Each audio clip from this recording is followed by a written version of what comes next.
ابله دراخی تو دگجو میگیری دراخی اومدی تا درو بعضی فیلم‌ها نگاه میکنی اونا هنرمند نیستن اونا گوشه همین چند بالای صحنه دیدگی نیستن بعضیاشون آرزوی من بدونه چی یک ماشینی پرادو ولی وقتای اخیر میبینیم که اکای خولمراد و اینچنین اکای جمشید حلیم نیز در صحنه های شما کم برآمد میکنند شاید که من برآمد نمیکنم آدرام دیدی ما برای چی هم داشتم که باید تا نخری اکتریس دست من حتی قبیده من اکتریس هم نبود لازم باش کنیم همین یه موقع گفت و که بود دستی خودتا قپید بود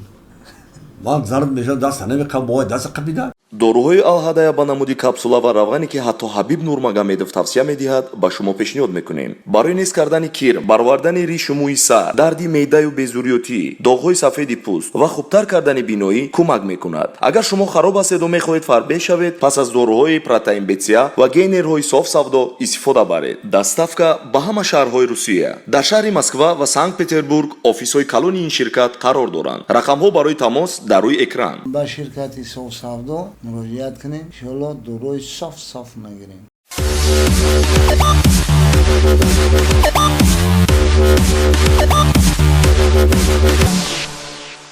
سلام بینندگان عزیز مخلصان برنامه چهره آشنا مهمان نوبتی برنامه ما هستند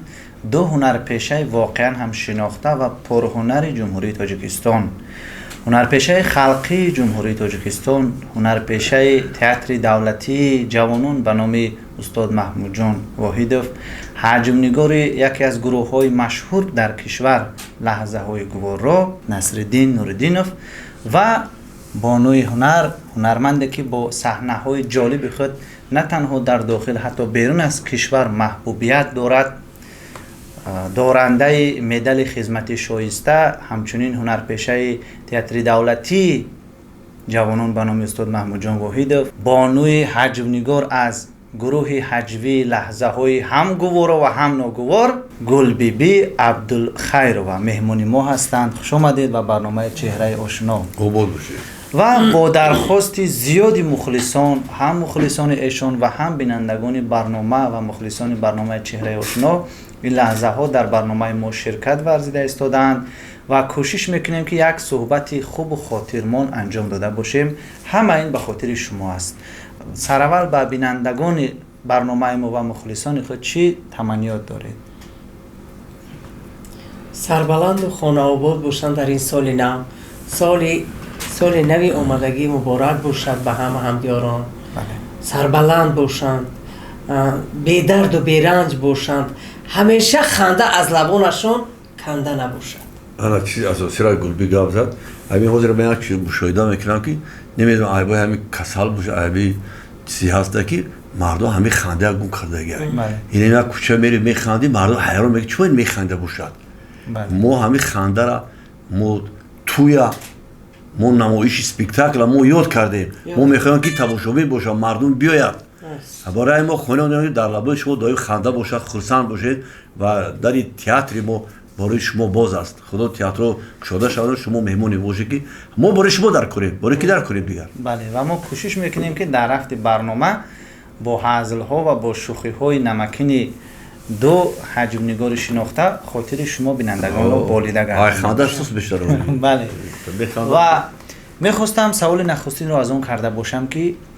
انا همین گروه حجوی لحظه های گوارا کی و چگونه با تشبس کی تأسیس یافت؟ چی من نگو من آرخیفو من نگوشم چه آرخیفی که شما میدونی؟ آرخیفی لحظه های گوارا من اگه گپ راست شد پسند اکو یگو جای پرده پشوری نیست دروغ نیست این اگه با تشبس هنرمند بالایاقت و با استعداد خلقون صدیق این تشکیل شده و رژیسورش رجب نظر بود گپ راست شد پسند اکو کدام سال ها بود؟ این سالهای همین 90 بود 91 بود همین خیلی بود اینا یک نمایش داشتن لحظه های گوارا بود و همراه خلقون صدیق همراه شاهبدین حسن رو بازی میکردن یا عرابه بود عرابه یا جمعه قدوس بیست سیناریستش بود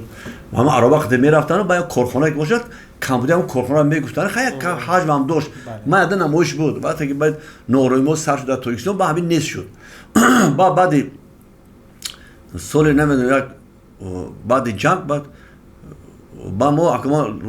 انیخ شکوتا نمیتونم برای سال شکوتا نمیتونم بعد جنگ با خودم همراه من هم صحبت شد که بیا همین لحظه های گروه تشکیل کنیم از سری نو و از سری نو تشکیل کردیم با وقتی که رول زن در کار شد رول زن کی رو میگیریم با وقتی که گلبی نه تئاتر اومدگی بود بعد دانشگاه دا با وقتی که بیا همین گلبی رو میگیریم اکتریس جوان هستیم بعد همین رول زن بعد گلبی دادیم باوری کرد دادیم که داشت 120% بر اومدن و بعد چند یا 6 ماه نمایش نه بود نمایش کردیم خیلی تماشاچی مخلی خوش پیدا کرد این نمایش بعد در همین بعد یک نقش من دیگه جمشید بازی کرد جای یک لحظه دا بود که آهسته آهسته با هم دیوانگی با هم چیزی خیلی خود جای قهرمان همین لحظه گورو شد خود جو گیریم با این سمو 4 کس شدیم بعد شما پای گلبیبی و جمشید حلیمی و نام گروه رو کی گذاشت؟ هم بود همین نام گروه هم خودم رو همراه هم رجب نظر لحظه گورو بود خدا لحظه گورو بود و امروز ها میبینیم که صحنه های شما هم با نام لحظه های گورو و هم ناگوار پیشکش مخلصان کرده می شود و برای چی باز از گورو به ناگوار تبدیل یافت؟ اکو هنرمند دائم در جستجو است بله همین ما میخوایم که مثال اینه که زندگی طلبات خوش دارد ما میخوایم هم لحظه گورو باشد نه که متاسفانه یک حیات مجبور میشه که لحظه نوگور میشد این زندگی مجبور میکنند نه که اساسا همه این اساس این لحظه گورو است ما با همین لحظه گورو نام بردیم مهنت های بسیار هم کردیم در لحظه گورو کردیم این مثلا این خدمت یک آدم نیست این خدمت 4 نفره 4 نفر با لحظه گورو شد بله و بهترین سخن در تاجیکستان یک چند گروه های حجوی بودند و هستند که امروز ها ما مشاهده میکنیم که بعضی از آنها پراکنده شدند و جدا شدند و گروه شما یگانه گروهی بود که اینقدر مدت طولانی با هم بودید صحنه ها می آفریدید و از همه گروه مشهور آوازه‌دار گروهی که واقعا هم درد دل جامعه درد دل مردم رو در صحنه های خود شما افشا می‌سازید پیشکش مخلصان میکنید ولی وقتهای اخیر میبینیم که اکای خالمراد و اینچنین اکای جمشید حلیم نیز در صحنه های شما کم برآمد میکنند شاید که من برآمد نمیکنم تأثیر دیگر گروه ها به شما هم رسید یا چشم رسید به گروه شما به فکر من چشم کردم چشمم کردم به فکر چشمم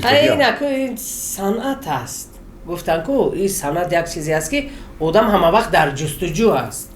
بعضی ها جستجوی دیگر رو از پای دیگر رو زندگی میبرند بعضی ها با چی گویم لقمه دهان کودک و لقمه خودی او همین راه هست هر خیل میشد اینجا چی میگن هر گونه راه هست 3 راه هست کدامیش رو میگن انتخاب کنی این طرف اون طرف موضوع ما یک چیزی هستن که ما اینا بعضی صحنه‌ها در که خیلی جمشید بازی داره خالمراد هم که بیاد یا که مو با یک صحنه میشه که خالمراد هم بند میشه این خیلی که همین خیلی که یک چی مدل یا قالب نیست یعنی امروز جمشید حلیم در یوتیوب کانال خودش داره اینم منم مو کانال خودم نداریم اگه خالمراد به فکرم نداره خیلی نمیدونم با خیلی هر که روی خودش افتادگی عادی شما گفتنید که اکای خالمراد عین زمان در گروه نقش نمی‌افت با کار دیگر گذاشتن اینو نمیدونم عین زمان در گروه تنها هر دی شما ما جمشید هم هست جمشید هم بناسکی ما بوز کردن یک جا و همین صحنه ها رو با شما کی تهیه میکند آماده میکند با شما اون نقش خود شما صحنه‌ای که ما میفهمیم یا صحنه‌ای که ما نقل میگیرن صحنه‌ای که ما میخونیم صحنه‌ای که خودمون میسازیم با این من صحنه هست این خیل ما هوا عجیب نیست خنده‌آور نیست ما میشینیم خاطر گلوی می همه مسئله این خیلی که من کم زیادلو شاهش اصلا با کل اصلا سناریست ای بالا داود زیادلو ای بود بعضی که بسیار همون چی میگن یا حسیاتی بسیار زور داره که و ریشتر تام کارگر آخی زیادلو همون جای خنده جای نازکی اگر لحظه اینا گورو یا نوگورا فرق نداره اگر همون جای خندهش نشود همون سره نمیشود بله مردم همونجا با کیف لذت ببرن مثلا صحنه های شما از دیگر صحنه های گروه های حجوی دیگر با اون فرق میکنه که در صحنه های شما در آخرش میخندید همه جمع و بس همونجا مثلا از بخندم علاءالدین عبدالله رو ما ببینیم در بینش است چون اینکه بعضا صحنه هایی دارد که تماما خندیده نمیشود در آن من همین ایده در آخر خندیدن پیشنهادی کی بود؟ همه سیستم همه لحظه خودش همین خیلی بود اول که بود همه خلاص صدق میکرد همین خیلی دایره بود خنده میره زندگی خودش همینه که اول گپ نقل میکنی یا قرآن نقل عاقبتش عاقبتش نگاه میخندی یا دهان خودت میخندی اگر که فکر کنی که از اول تو آخر خندی نه معنیش هم میفهمی نه در یگون باشه برای همون اول معنی گوش میکنی آخر در بعد با معلوم میشه آخر چی مقصدش چیه آخر با معلوم میشه برای شما پیشکش کردن صحنه‌های حجوی در صحنه در تالار نزد مخلصان آسان‌تر است یا اینکه در تئاتر و یا اینکه طریق من همین صحنه‌هایی که قبلا آماده میکنید در فیتاهای یا اینکه در یوتیوب یا اینکه در تلویزیون پیشکش میکنید کدامش آسان‌تر است؟ انا که من گپ زنم گلبی همین ممکنه مسئول همین جواب کیا تو که دادم گیرم جوزی انا که این صحنه اساساً برای هنرمند همه دشوارتر تئاتر است این ما در سینما هم بازی میکنیم در صحنه تلویزیون بازی میکنیم همه یا این صحنه خودمون رو میگیریم لحظه گورو و نوگورو ایجاد کامera است همینجا اینها زیر ما همون شما کار کردیم میتونه که همینجا دا میستیم اثری را با همین صحبت میکنیم کمبودیاش برطرف میکنیم در مونتاژ میکنیم هزار یک تا راه دارد وای در تئاتر همین حالت نیست در تئاتر تماشاگر دشتگی است من مثل برادر بارشتگی در اینجا نفس اینمی تماشابین تو میشنوی چشم چقدر فرق کردن میتونی من یک چی نقد کردم اینجا نقد کردم ما یک نمایش بود اکبر تئاتر گفته چی دشوار است اینجا و نمایش نوشش بود پاشا نام داشت همون نمایش بعد هنرمند بازی میکنه نامش نمیگم با خفا نشه همینجا و بعد می انا که من در دست هم ملتقی با پاشا میرم پاشا تاگی چی میدونه تاگی استول میز میدونه بعد پینهان شدی همه وقت باید دروی همه درک شد دروی تماشا بیش تاگی هم جمع بیا اگه من دینم پرکی باید میدونه اکو تمام اسپکتاکل پینهان شدی اگه من نمیدروی من نمیدونم خیلی چیکار بازی کنم با خیست دونم که خیلی تماشاگر نگاه کنه اوهده چی بشه عاقبت چی بشه با خیست با بازی خودم کردم و یا بار وای اوز بیت اورادیست موهدی یا بار اوزی وای بیت یاد کنم با همینجا با بدل خودم اینجا داره باید که درو آخی نوشگیری سونم اکتور تستا درو آخی پشت من پشتم طرف تماشابینه برو تز درو باز پینهاش باز پینهاش تو باز پینهاش شدی برام تو باید فهمه باز پینهاش شدی بول نمید درویا این تماشا میگه چی گپ این اصلی میبیا باز سیم باز ابلا دراخی تو دکجو میگیری دراخی در اومدی تا درو بو میبز انا با کارم کرد بر پدرت لعنت باز پینهان شدی کی ندار اومد با استاد بافتم که سلام داره که بود بافتم ای خر دروخی کمی دروی کی باید زد در اومد بعد در اومد خیلی بالو بده اسپیدال تمام کنه بالو باتر خیلی بالو کنه خلاص کنه بعد آخر میگه تو شما من خر گفتی ما مطرح چیگو مخی تو سه بار من طرف درو ندارم برای همین اجوری که توقی کی نداخی یکی نه عشق گیریه میگه و نمایشه که ما گیریه میکنیم همین تودیل نسوده او دیدن نمیریزه آخیره او درو خیلی کیلو موقع پیازای مرگانسو بچه میره که در تماشا چقدر تو پیاز بگی چی بگی با گیریه گل با گیریه گل باید همون جوش باید او دیدن بریزه که تماشا ببینه برزدواری چیدن باید دیل بسو با او دیدن بره همین خیلی ببینه او نیز هم تریزم بریزه باید نگاه دار تماشا ببینه برای همینه برای همین خیلی تئاتر بسیار دشوار است من نمیگم کار سبک هر یک کار اسپسیفیک خودش داره اینه کار شما هم یا که سینما و تلویزیون نوزیکای خودش داره برای همچون اکتور من در این کار ما در تئاتر دشوارتر یا گلبی اینه با گلبی گذارد راست و اپای گلبی شما بغیر از اونه که در گروه فعالیت میکنید در فیلم ها نیز و گمانم نقش بازی کرده در فیلم ها بفکرم این چند نقش باید بازی میکرد که نرفت همین مصلحتاش نشه چخیل نشه چخیل که یا خودش نفورد بعضی نقشا نمیفورد دعوت میکنن دعوت میکنن برای چی شاید خود شما نمیخواید بعضی نقش نمیفورد تاب دلی من همون نقش تاب دلش نیست نمیدونم وقتی کینو باشد کینو باشد مثلا بعد تاب دل شما چگونه نقش باید باشد تاب دلی من نقش چگونه باشد یا اکتورای مشهور باشند نه. کسبی باشند یا فیلمی خوب نه باشند این موضوع شما هم نمیفهمید این موضوع گفته هم نمیشد به همین سوال بیه جواب ندیم برای به عزت نفسی دیگر رو بعد دهن خورید چی میگن زبان که خورید همه گپ میبروید کو بله بعد خفه میشم برای همه بیا یگو سوال دیگه بگذاریم و امروز چندین گروه های حجبی و حجونگران جوان استاد فعالیت میکنند نظر شما با گروه های ایشون و صحنه های ایشون چگونه است شما همچون هنرمندی کسبی قبول میکنید صحنه من یک چی گفته هستم ادرام و دوستم ما خاکو تماشا میکنن که همشنی ما اصلا ما هنرمندای کسبی هستیم بله مثلا اگر این اوشیا که بپزای آشپزی کی ای خودش سیر نمیشی بله بعد اول هم اوشا همون برنج همون روغن همون گوشت باید کسی آشپز دیگر هستی همین خیلی که میپزای یالما میشه و خودش نمیتونی مقصد من چی است که همین بچهای جوان هنرمندای جوان بگذار این در اینا در جستجوان اینا باید ایجاد کنند خیلی میکنن بعضیش میشه بعضیش نمیشه این کار همین خیلی که همین در و همین تیارک همه در دل مردم جو گیری دشوار هستیم نه که من چی پیشنهاد میکنم که میخوام که هر یک چیز همین معیارش نگذرونم مثلا یک گپایی که میزنه گپای که به معنی در میبرد این مردم تماشابین ها 20 سال پیش نیست خود اینترنت تمام دنیا را میره کودک کلان تمام دنیا را همه چی در دنیا چی واقعا همین میبینه میدونه اینا برای همین یک چیزی که معیار داره یک صنعت معیار نه بسیار نه کم میگه میگن زلطه سردی که میگه ان همون خدی طولانی افتاد در کار که کم در همون برای خنده مردم شده و برای همچین نگذرونن همون شوخی بیزه بکن میکنن که در دایره آداب و اخلاق و فرهنگ بعد اینا ما انسان هستیم ما تاجیکان این قدر ما فخر تمام دنیا هستیم گذشته های ما رو تصور کن انا بعد پیش بعد گوسخند بعد گپ زن که ما بعد خیلی همین چیزی که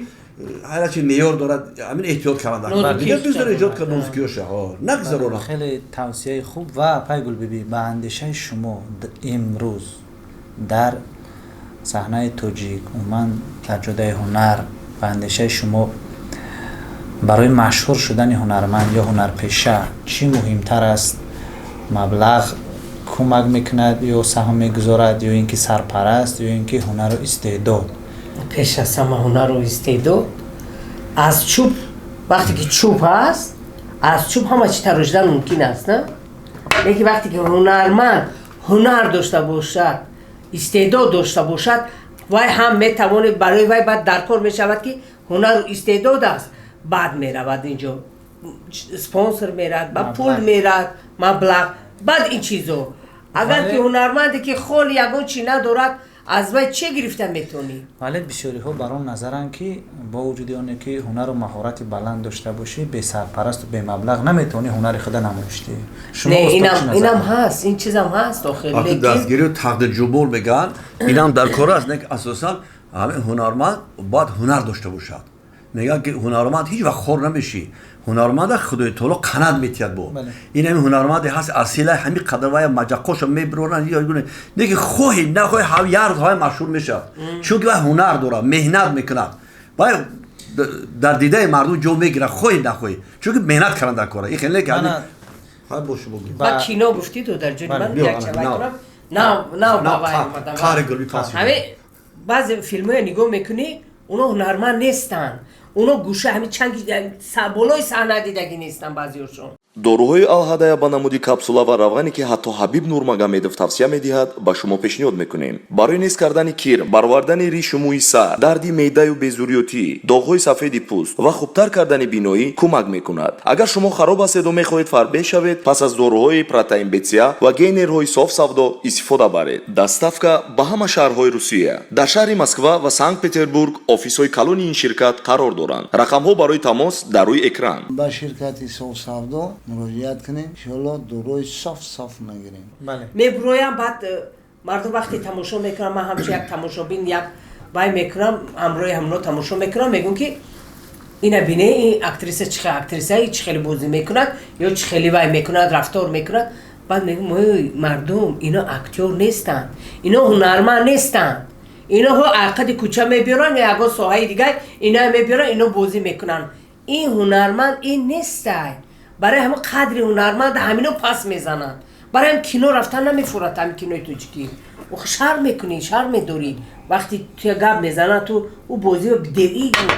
میبینید که هنرمندی این دیوونگی نیست از اجرای نقش برآمدن نمیتونن البته فیلم را جالب کردن نمیشود آدم شرم میکنه این هنرمندی تئاتر این هنرمندی که چنگ تئاتر خوردگی است و چی میگون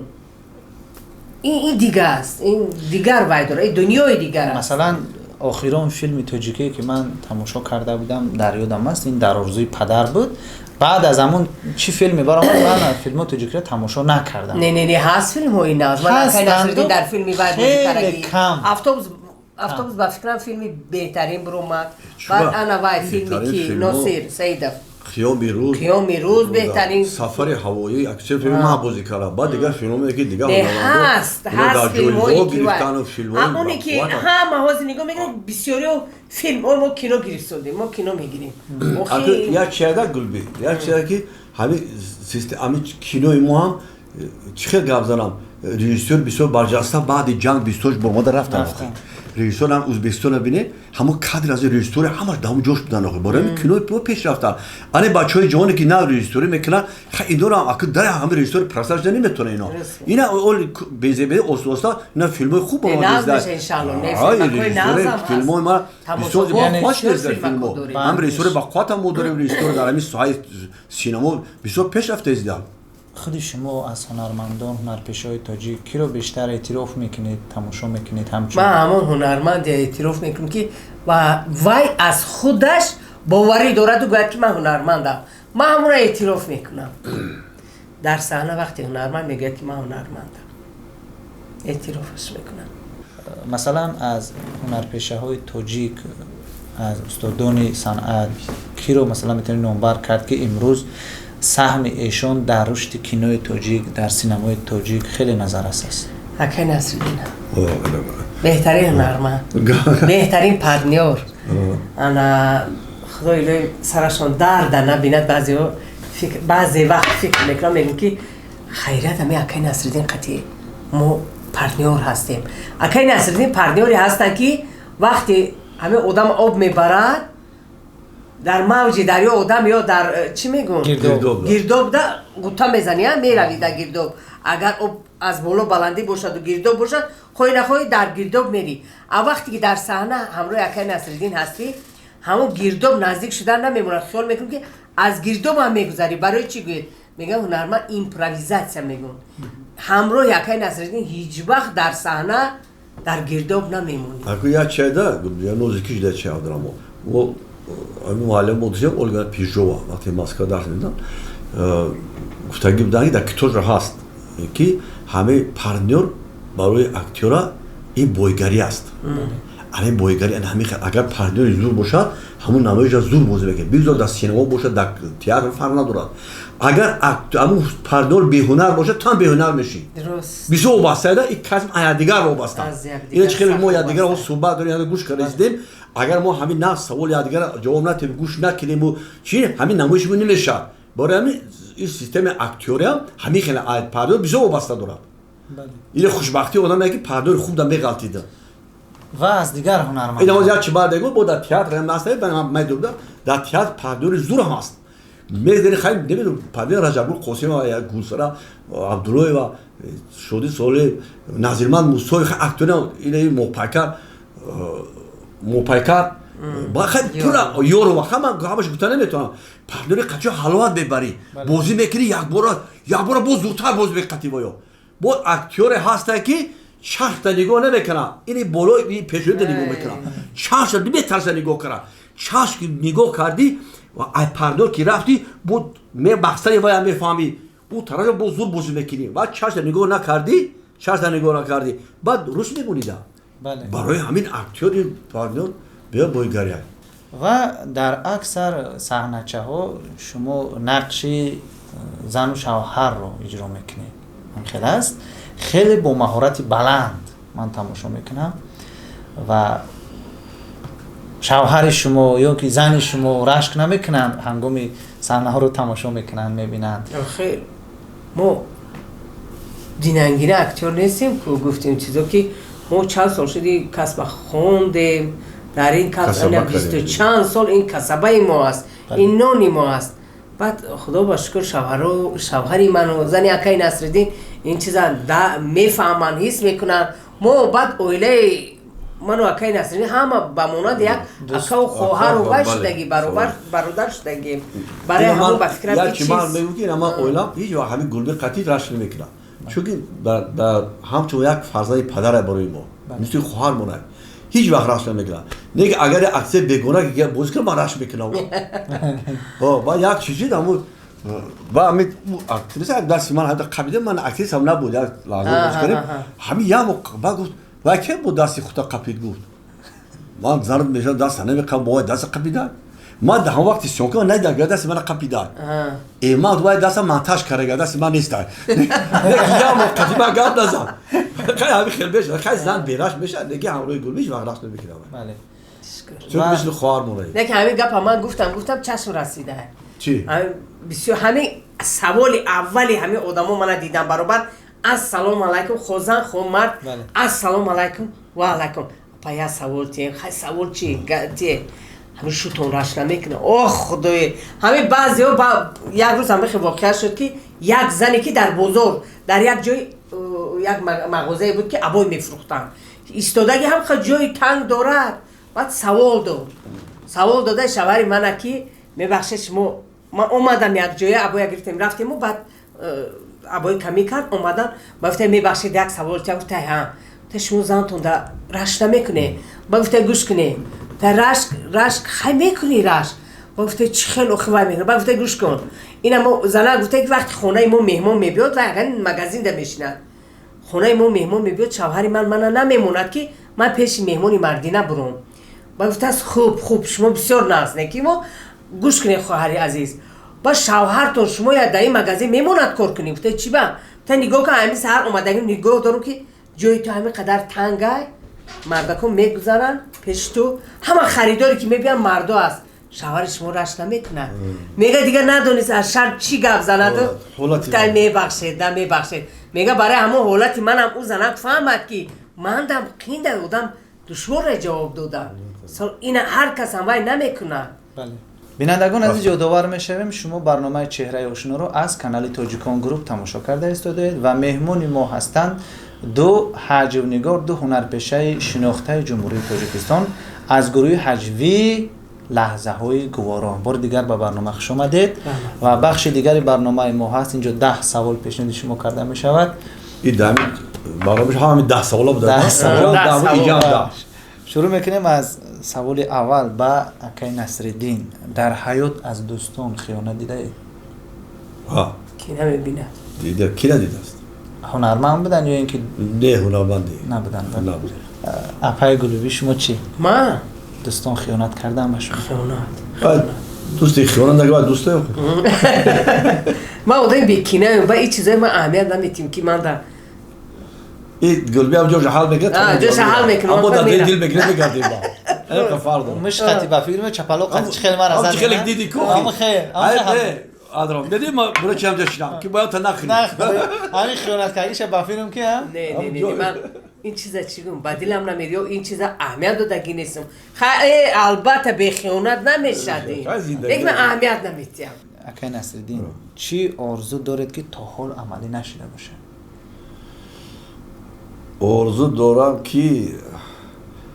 یا در تئاتر یا در سینما یا نقش بازی کنم که همین خودم آهوه قناعت بخش شوم. یعنی گفتنید که تا حال نقشایی که اجرا کردید قناعت بخش نشدید؟ همین بود یک چیز میخواد که همون چیزی که دل من میخواد آرزو دارم هم در نرسیده است. گپ بالا شو بگیم. آرزوی من میدونی چی؟ یک ماشینی پرادو. و سوال دیگر با اکای نصرالدین عاشق شده اویلادار شده؟ خیلی او داروی که ما زنگ کردیم خیلی عاشقی خیلی نبوده که خیلی که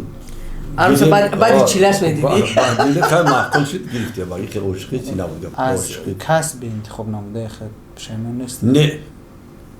دیگه قبل نیست نه اگر از سرم تولد میشتم با همین کسب انتخاب میکنم زور آمد در جوانی وقتی جوان بودید تحصیل میکردید با یگان دختر عاشق شده بودید که عشق شما را رد کرده باشه؟ نه عاشق خود وقتا من عاشق بودم